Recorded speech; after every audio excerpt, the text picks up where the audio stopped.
My name is Betty Fox. I've been a volunteer here since about 1985. I first got to hear about the Trust when Beryl Ellerslie, who was the secretary, came to give a talk to the Staffordshire Archaeological and Historical Society. We were all very interested in the project, and we came on a visit and were given afternoon tea on the West Lawn by the ladies who were already volunteering here. Later on, my husband and I decided it was an excellent project and we would like to join. So I became a volunteer working mainly in the tea room. But after a while, I started helping with taking money at the gate. When I first started, most of the rooms in the West Wing had been restored and were painted, and the Trust was using them for events in order to raise money for further restoration. So the West Wing, all the more modern rooms, really looked quite smart, but the range of old buildings, the really old buildings, were still in a terrible state of decay and dereliction. In those days, we were only open on Sunday afternoons, so we had a tea room and we would all bake cakes and bring them along on Sundays, and it was an extremely popular thing to do. People were very keen to have homemade cakes.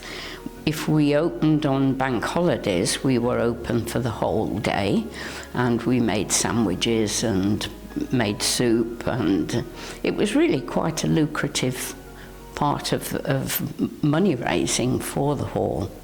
Sometimes I helped by sitting in the book room and selling books, and I very much enjoyed doing that. I often used to bring my spinning wheel if it was a nice day, and I would sit and chat to people and spin, and it gave an extra element to the afternoon. Later on, my husband started to volunteer here when he retired. He was always a handyman, but very keen on woodwork. So he bought himself a lathe and helped to make some of the banisters that are on the big staircase. He very much enjoyed volunteering here, and he said it was the best men's club he could ever have joined. I decided to join the people who were doing the history research. That was Audrey, Beryl Gibbs and Yvonne Fleury. There seemed to be so much to learn. It was quite daunting to start with, but they were all very friendly, and gradually I got to know the history of the hall. More recently, I've been doing guided tours, which I very much enjoy.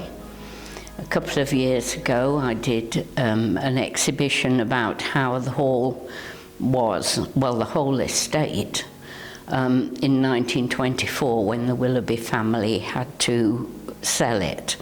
This proved extremely interesting. I went round and photographed buildings that were still standing from that time, and the exhibition ran for a year, and I think the people I have got to know best and made friends with are the people that have been interested in the history of the hall, because that's really my very great interest in old buildings, particularly timber frame buildings, architecture in general, and history in general. So Beryl and Yvonne and Audrey and later Debbie have all been people who I've learnt a lot from and made great friends with. I think this is the thing about Middleton Hall. You do make friends, and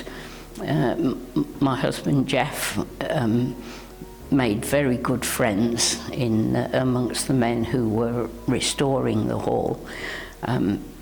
And it was very sad when we began to lose people, because most of them, when they started, were in their 60s, And it's sad to think how many we can no longer see and talk to. One picture of the restoration that I do treasure is the sight of my husband on the roof of the stone building with no hard hat, nobody holding the ladder at the bottom, and the general attitude of people who were doing the restoration was, we can do it, and nothing really was beyond them. It was a remarkable group of men and women, because in the early days they had women mixing the concrete for them.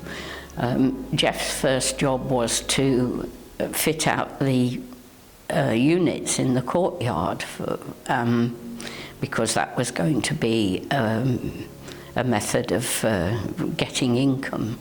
And Betty Burns and Mary Dodds were mixing the concrete.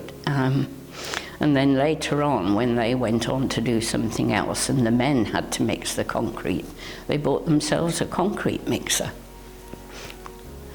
It's important to save Middleton Hall because it has so much history that if we don't work at bringing all this to the public, it will be lost. And there are not only the building, but the people who have lived here have so many stories to tell.